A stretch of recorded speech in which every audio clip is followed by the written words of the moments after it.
And Jason, it is good to have you on, and just your reaction to everything that has transpired over the last 48 hours. Yeah, hey Paul, thanks for having me on. It's good to be with you. Yeah, I mean it's shocking. It was completely unexpected. We really had been hearing the LSU rumors heat up over the few days leading up to the Bedlam game on Saturday, and I never really bought that. I thought that it was unlikely that he would leave for LSU. It never really passed the smell test to me. And then when Lincoln Riley flatly denied the LSU rumors right after the game, that sort of ended it. The problem was none of us on the call were smart enough to follow up to Lincoln's question or his statement, I will not be the LSU coach. None of us were smart enough to ask, but will you be the Oklahoma coach? And I think everybody just assumed that that meant that this was over. And the next day, yeah, we get word that he's going to USC. Shocking, it's clandestine. They did this in absolute secrecy. And yeah, I mean, I think the entire state of Oklahoma is reeling right now. And he was a very popular guy, to put it mildly. I mean, how high is that anger right now toward him? It's high. I mean, it's not just that he left. I think it's the way he left. I think it's the fact that now Oklahoma's recruiting class has completely imploded. They've lost. I think my last count was they've lost six commitments between the 2022 and 2023 classes just in the last 24 hours.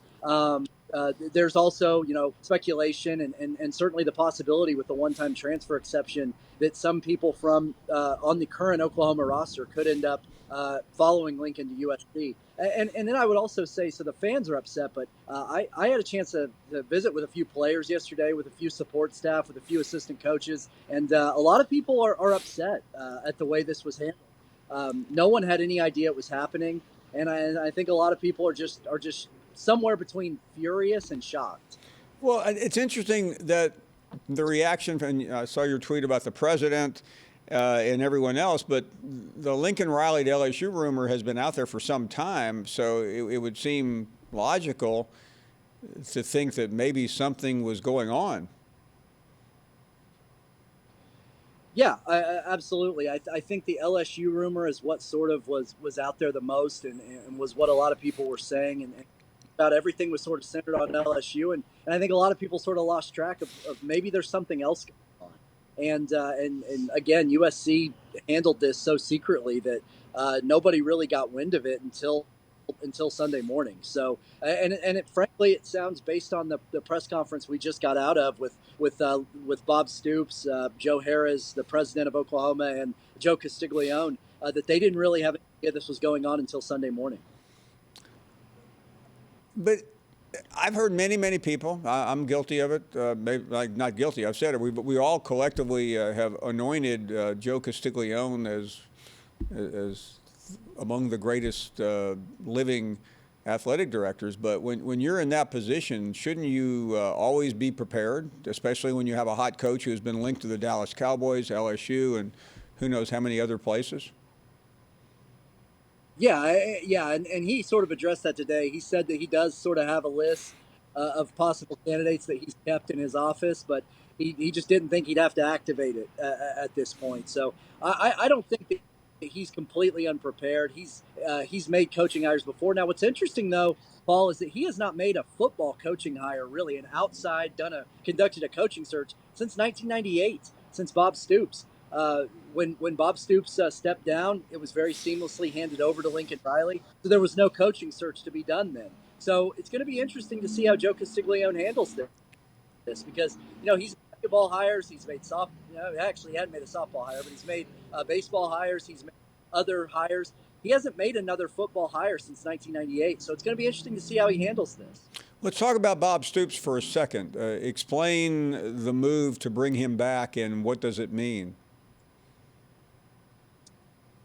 Yeah, I think that Bob Stoops, being someone who is still in Norman, who is still connected to the program, who's still involved with the program, certainly helps Oklahoma just have a little bit of stability this time. I mean, as I mentioned earlier, they're losing recruits. There are guys. Spencer Rattler just entered the transfer portal today. There are going to be more. Certainly, guys enter the transfer portal. They needed somebody to just stabilize this thing, and now how successful that will be, we'll see. But having someone like Bob Stoops on retainer doesn't hurt. And I think that's why it made sense for them to make that move, especially because right now the staff is also somewhat imploding. You know, this morning I was out at the Oklahoma City airport at 5 in the morning. Alex Grinch is with Lincoln Riley. Dennis Simmons, the outside receivers coach and assistant head coach, is with Lincoln Riley. So this staff needed a jolt of stability. The players needed to know that things were in good hands. I think the player parents needed to know that things were in good hands, and Bob Stoops at least gives you some semblance of credibility, at least in the short term. I'm sure he was asked today, but what is the percent possibility of him being the coach permanently? Not good, but he was asked about that. What Bob said is that he will do this as long as Joe Castiglione needs him to. Let me rephrase that. He said he'll do it as long as it takes for them to find a new permanent head coach, and he said he expects that won't take very long. So Bob Stoops will not be the permanent head coach. This is an interim thing. So let's get to who will be the permanent head coach at Oklahoma. What are you hearing? Yeah, I mean, you're hearing a lot of names tossed around. You know, Matt Campbell from Iowa State is a popular name. He's certainly been a popular candidate at a lot of places over the years, proven that he can play with the big boys. He's beaten Oklahoma twice. Brent Venables, the Clemson defensive coordinator, many years here with Bob Stoops. He knows Oklahoma. He knows what it takes to win at Oklahoma, and he's never been a head coach, but I think Joe Castiglione likes Brent Venables, and I think he will certainly be someone that they take a look at. Thanks for watching ESPN on YouTube. For live streaming sports and premium content, subscribe to ESPN Plus.